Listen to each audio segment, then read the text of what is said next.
Welcome to my new blog. आज म जाँदैछु उताको घर माथि छ ओए आज चाहिँ हामी जाँदैछौँ माथि छतमा चाहिँ एउटा भूत जस्तो हुन्थ्यो। मलाई र शर्मालाई डर लाग्थ्यो अरे, त्यसैले हामी दुईजना आएको छौँ पुरा हिम्मत ल्याएर। अझै आइसक्यौँ। हेर्नु कति ओत्यारो छ। लाइट ल्याउनु पनि पर्थ्यो। सरपञ्चजी पकाउनु त एकपल्ट म लाइट ल्याउँछु।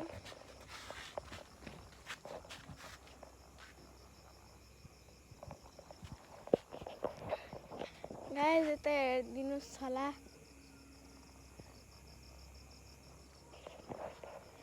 यतापट्टि चाहिँ के भन्छ धेरै नै अँध्यारो छैन।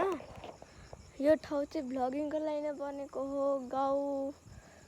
गाउँ भिजिट गर्नु हाम्रो गाउँ भिजिट गर्न चाहिँ आउनु होला। यहाँ मिजास पनि आइसक्नु भएको छ। मिजास मलाई दिनुहोस् अब हजुर भ्लगिङ गर्नु। हामी आइसकेछौँ लाइट लिएर। अझै अब चाहिँ हामी हजुरहरूलाई घर देखाउँछौँ। हाम्रो चाहिँ यो छत हो। हजुरले देखाइदिनु होला छतहरू।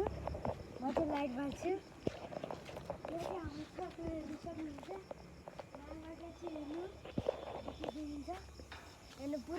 यो चाहिँ होइन एउटा आँपको बोट थियो, तर अहिले चाहिँ सबै आँप झिकिसकिएको छ। अहिले चाहिँ यो रुख फेरि सुकिरहेको पनि छैन। रुख चाहिँ फेरि ठिक छ होइन। अनि फेरि यहाँबाट चाहिँ हाम्रो गाउँ आउने बाटो छ सिडीबाट। अनि यहाँनिर हाम्रो एउटा टोइलेट बनेको छ। एकचोटि लाइट घुमाइदिनुहोस् त। यतापट्टि एउटा टोइलेट बनेको छ। अनि फेरि यो चाहिँ मेरो रुम हो। अनि यतापट्टि चाहिँ यो चाहिँ मिजासको रुम हुने रहेछ।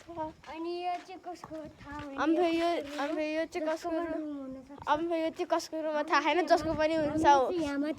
अनि फेरि गाइज अनि फेरि यो रुम चाहिँ जसको पनि होस्, हामीहरूलाई त भ्लगिङ गर्नु थियो होइन त गाइज। अनि फेरि हजुरलाई यो घरको तलको ग्राउन्ड फ्लोर पनि हेर्नु हो भने छिटो नै कमेन्ट गर्नु होला। अब मिजासले भन्नु हेर्नु होला। अब ग्राउन्ड फ्लोर देखाउँछु। अब लाइट पनि आउँदैछ। लाइट चाहिँ देखाइदिएको छ। यता हेर्नु सक्नुहुन्छ। यता देखाइदिनु होला। अलि यता पनि हेर्नु होला। एकदम पुरै अँध्यारो थियो होइन। एकदम 10 बजीकोतिर हो यो। गाइज अहिले चाहिँ होइन के भन्छौ यहाँनिर चाहिँ होइन एउटा सेफ्टी ट्याङ्की बनिरहेको छ। सेफ्टी ट्याङ्की चाहिँ बनिसक्यो, भित्रको ढलान हुन बाँकी छ होइन। बन्न त बनिसकेको हो, भित्रको ढलान हुन बाँकी छ। तर राम्रोसँग जानु मिल्दैन भित्र। हामीले चाहिँ सोचेको थियौँ भित्र गएर पौडी खेल्छौँ भनेर, तर त्यो सपना नै भयो। मिजासले भनिदिनुहुन्छ। मिजास यहाँ बाँदरको हरकत गर्दै हुनुहुन्छ। अहिले पछारिनुहुन्छ अनि फेरि थाहा हुन्छ गाइज। बाँदरको हरकत गर्दै छन्।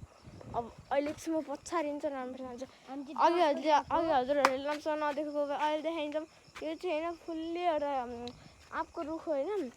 यो आँपको रुखको सबै आँपहरू चाहिँ अस्ति आएको हावाहरूले झार्यो होइन। यहाँ फेरि बाँदरको हरकत गर्दै छन् मिजास। अनि फेरि यहाँनिर चाहिँ पुरै आँप झरिसकेको छ। टिपेको पनि छ, झरिसकेको पनि छ। ल गाइज आजको भिडियो यति नै। अब अगर हजुरहरूले यसको घरको ग्राउन्ड फ्लोर पनि हेर्नु हो भने कमेन्ट गरिदिनु होला पार्ट 2 ल्याउनुको लागि। Okay bye. पनि हानिदिनु होला। Like subscribe share by.